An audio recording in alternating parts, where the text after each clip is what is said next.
এসে গেছি মান্ডি। মান্ডি থেকে এবার আমরা সোজা উপরের দিকে উঠবো কুলু মানালি। হ্যাঁ হ্যাঁ কোই বাত নেই। পাহাড়ের জলটা কি সুন্দর নদীর মতো ধারা দিয়ে দুদিক দিয়ে বেঁধে কি সুন্দরভাবে জলটাকে এরা ইউজ করে, রিসাইক্লিং করে।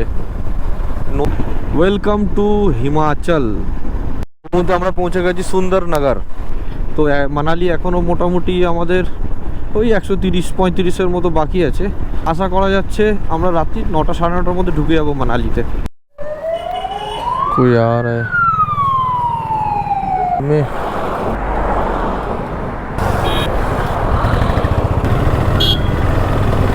ঘড়িতে সময় হচ্ছে পুরো 8:30 আর আমি এখন মানালি থেকে 70 কিলোমিটার দূরে আছি।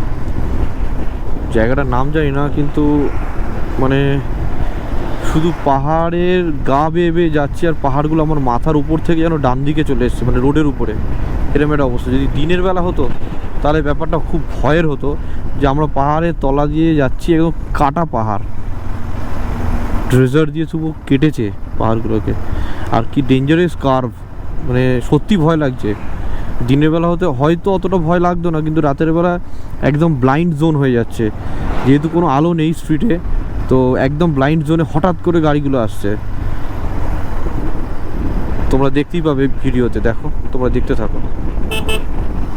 দেখেছো কোনো আলো নেই।